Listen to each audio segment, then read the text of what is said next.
India. And to discuss the legacy of LK Advani, we are joined by Shekhar Iyer, senior political commentator, who's joining us via Zoom link. Thanks, Mr. Iyer. What do you credit LK Advani's, would you say that his Rath Yatra gave new energy to the BJP? Well, Mark, Rath Yatra was one chapter of his political life. Today, when you look at LK Advani's career, and that today he has been, he's going to be honored with Bharat Ratna, the highest civilian award. Yes. You will have to take a view of his contribution to Indian politics and also the governance model that he always postulated. And in his capacity as Home Minister, his capacity as Deputy Prime Minister, he always pushed for what is called good governance. He was always say, Susasan. Susasan is a very important aspect of governance, and he felt that a large part of governance does not require any ideological, dimension. Rather, it requires commitment to do the best in a manner that is transparent, that is clean politics, and he emphasized on that. Right. That is why today, if you find BJP, today the Prime Minister is talking of transparency, good governance, and he also believed in what I would say accommodating people, parties, and avoiding what is called political touchability. And he was the first to predict that ultimately Indian politics will move towards two poles. One pole would be led by the Congress and the other pole by the BJP. And that is what subsequently happened. Yes. Ultimately, though we have a multi-party system, there's always around those two poles. That was also his concept. And when it came to formation of National Democratic Alliance, and he along with AdvaniVajpai felt some of the issues in which they could not get their NDA partners to agree upon should be kept aside. That is why you saw between 98 and 99, when there was a 1 year of rule, and then subsequently from 99 to 2004, NDA provided one of the best governance model in this country. Right. And when in 2004, when UPA took over, lot of things were in better shape. Yes. And the vision that he had for India, along with Atalji, and was a very unique way of looking at Indian things. Sure. And he also gave a new dimension or a meaning to what is called cultural nationalism. So let me come in there on that and ask you a question about that relationship between LK Advani and Atal Bihari Vajpai. How do they complement each other? Both of them are Bharat Ratnas. Indeed, Atalji had his own special leadership qualities. Something that Advaniji knew very well, respected.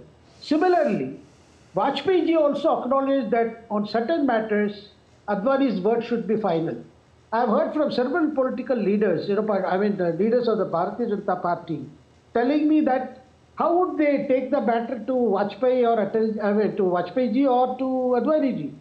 It was also very intriguing. If there were intricate issues, whether relating to governance or to the government, if the matter was taken to Advani ji, and if Advani ji felt the last word should come from Vajpayee ji, he would say, Atal ji se puchiye. Similarly, Atal ji would also leave some matters, some intricate matters for Advani ji to sort it out. That was a very unique kind of partnership that lasted for several years, and of which Advani ji has written his autobiography also.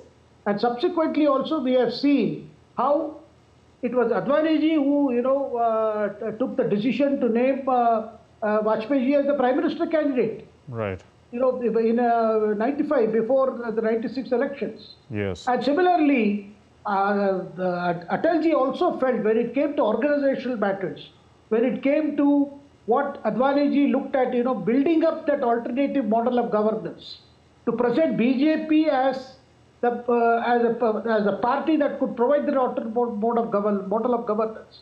Advani ji had a very big role. Okay. Indeed, Advani ji is now 96 years old, and he says, of course, this is an honor for him and for his ideals and principles that he stood for. We know you did talk about his autobiography. It's titled My Country, My Life. How do you view his decision to resign as a member of parliament when his name cropped up in connection with a Hawala scandal? And of course, he was subsequently cleared, but it's being seen now as, the right decision to have made in the highest form of probity in public life. So when his name came up and government had decided to, the Narasimha Rao government had decided to institute a case, he was really shocked because his whole entire life has been a transparent one. And when his name was, he felt that it would not be in fitness of things if he continued in office. Rather, he would wait for his name to be cleared. And that's what subsequently happened. Because Advaniji believed that the leaders will have to set an example when it came to corruption charges. He was dead against dynastic politics. There was once a suggestion that his son could contest a seat he had vacated. Advaniji said, certainly not. He said, so long as he was in politics, he would not want any of his family members, to be seen as getting the benefit because of his leadership. Okay. And that he stuck till the last. And that itself speaks of a time today, dynastic politics, has become such an order of the day. You look at particular regional parties, they have either their sons or daughters or their nephews and nieces who are termed as natural, heir apparent. And everybody thinks that because they win elections, it is accepted. But Advaniji, felt that a party is built by cadre. Yes. And if today you see a lot of the leaders who are now holding top position in BJP, right, all of them were picked up by Advaniji. He spotted talents among his cadre. And that's how a political party was built. A party like BJP was built on the strength of the Advaniji's long-term vision for the party and for the country. Now, Advani was elected mostly from Gujarat, and he also used to defend the Gujarat model, and he was the man, as we know, who also formally proposed Prime Minister Modi's name for the Prime Minister's post in 2014. So how do you view the relationship between Prime Minister Modi and LK Advani? See, Advaniji, because as I mentioned, as an organization man, all the people whom he brought to the front, whether it was Arun Jaitley ji, Sushma Swaraj ji, Pramod Mahajan, and of course Narendra Modi ji, all these leaders were all young leaders, before him, whom he groomed, I would say. And he knew what task could be accomplished by whom. Yes. And when it came to Gujarat, Advaniji was instrumental in convincing Atalji that Modi should take over the post-quake hit Gujarat. And then the immediate task of Modi ji was to handle the quake relief and rebuild Kutch, and in which Modi ji showed his administrative skill. And subsequently, there were unfortunate incidents like the 2002 riots, overcoming that, then taking Gujarat on a path of development, on a model of governance, which ultimately led to what is called the Gujarat model, which you just referred to. And Advaniji was a very large-hearted person. He always acknowledged and admired the way his, I would call them disciples, rather political disciples, and about their accomplishments. Everybody, they always felt Advaniji, when it came to organization matters, governance issues, Ticklish governance matters, he was very forthright and he was very democratic-minded. And though he had a moniker that he was a low purush, Iron Man, but actually, he, by disposition, he was one of the softest leaders. All right.